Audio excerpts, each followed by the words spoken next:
Obrigado, senadora Ana Amélia, nossa presidente da Comissão de Agricultura e Reforma Agrária.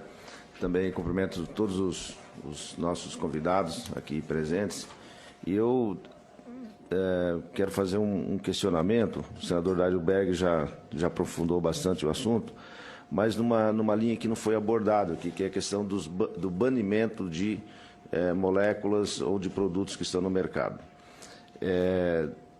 Tem se acelerado esse processo nos últimos anos e produtos que eram produtos muito bons para a agricultura e relativamente baratos no seu uso, como o endosulfan, né?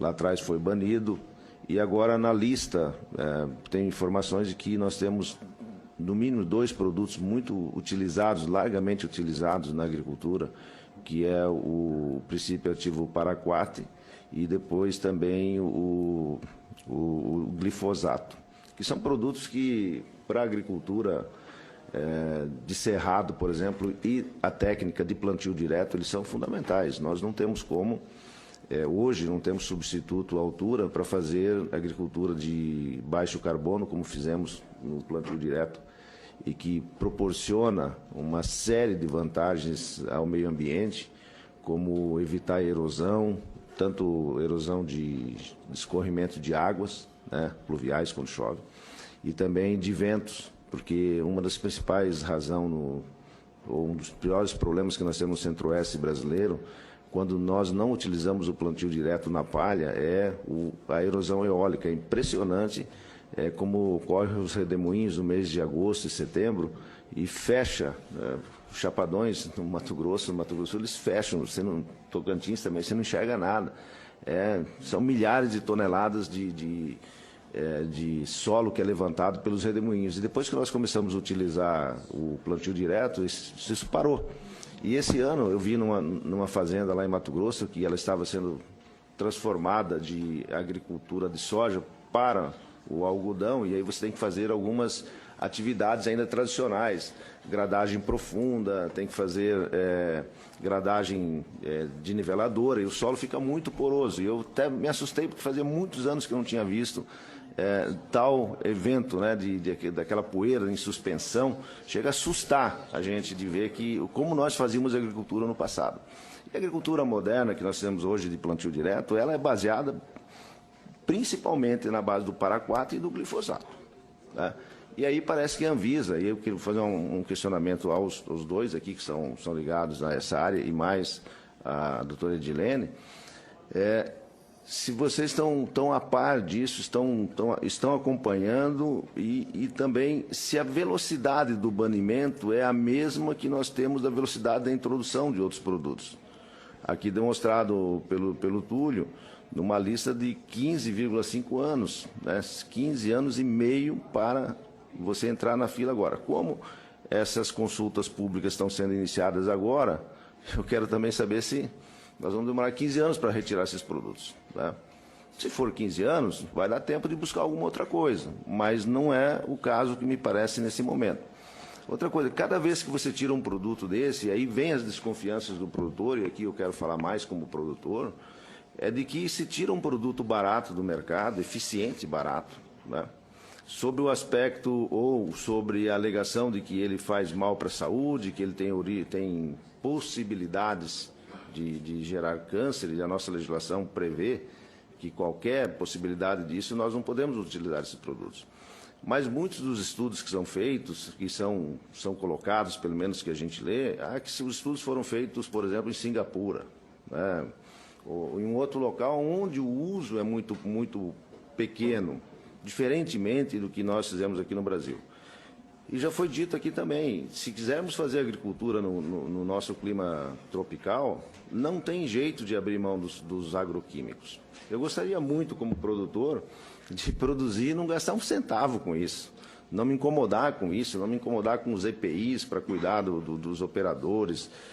As regras todas que temos que seguir tudo muito caro, muito perigoso. Não estou alegando que não é perigoso, mas não tem. Nós temos que fazer uma opção. Ou nós vamos produzir, né, do jeito que fizemos, usando esses produtos, ou deixamos de produzir, e as consequências de não produzir serão muito maiores, eu creio nisso.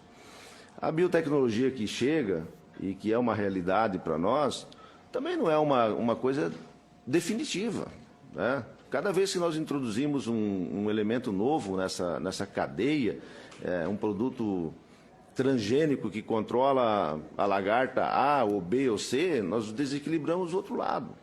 Nós, como agricultores, estamos sofrendo muito com isso. Cada vez que tenta arrumar uma coisa, você estraga 4, 5. Né? Foi mostrada aqui a ferrugem da soja asiática, foi uma foto mostrada aqui. Por exemplo, a introdução dessa praga no Brasil tem uma consequência, tem outras consequências. Não é só o custo direto dela, do combate, que pode reduzir 80% da soja, e reduz mesmo. Se você não aplicar, você não colhe. Não colhe. Isso é prática. Mas, para combater isso, as doses de fungicidas são maciças.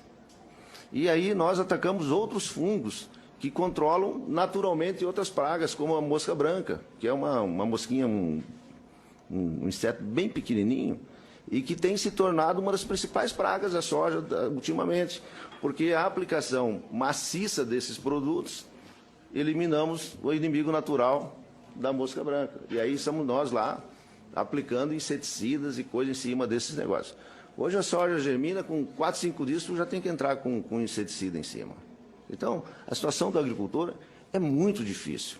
É muito difícil. Além do gerenciamento disso, os custos, né, tem vazado na mão dos produtores. Aí não vai pensar que é só do cara da soja, do algodão, do milho, não. É lá da alface, da beterraba, do rabanete, do milho verde, da melancia. É assim que está o negócio. Então, eu diria o seguinte, a Anvisa, esses órgãos, tem que olhar. Não estou dizendo que não tem que olhar. Mas qualquer mexida nesse tabuleiro, sem uma análise geral do processo, pode ser muito danoso para o setor agrícola, né, e para o Brasil. Então, o meu questionamento é, nesse sentido, eu gostaria de ouvi-los no momento que cada um for se manifestar. Obrigado. Quanto às indagações do senador Blairo Maggi sobre bandimento de produtos, eu queria lembrar que, apesar da reavaliação, que existe os bandimentos quando existe reavaliação, as reavaliações serem feitas ou pela Anvisa ou pelo IBAMA, o MAPA ainda não fez nenhuma reavaliação, mas pode fazer também. Após a decisão, digamos, da Anvisa por banimento de algum produto, é regra instituída de que os 3 organismos se juntem para uma definição final. No caso do Indusufan foi isso. O MAPA poderia muito bem ter dito que não havia ainda nenhum produto substituto à altura, né, para isso. E poderia ter estabelecido um phase-out de sei lá quantos anos, até que surgissem produtos para o bicho mineiro. Né? Bom, no caso do paraquat e glifosato, que também pressupostamente estarem para serem banidos, eu quero dizer que a reavaliação não foi feita para banir. A reavaliação foi feita para analisar, à luz da ciência atual, que mitigações de risco podem ser feitas para esses produtos. E se não houver possibilidade dessas mitigações, aí sim se bane o produto. Não é? Então, o paraquat e o glifosato têm um uso tão fundamental no caso da agricultura brasileira, que se por acaso eles forem banidos, é um tiro de morte no plantio direto deste país. Não pode. O que pode acontecer é novamente esse phase-out, e que esse phase-out possa ser estendido até aparecer soluções adequadas para a agricultura.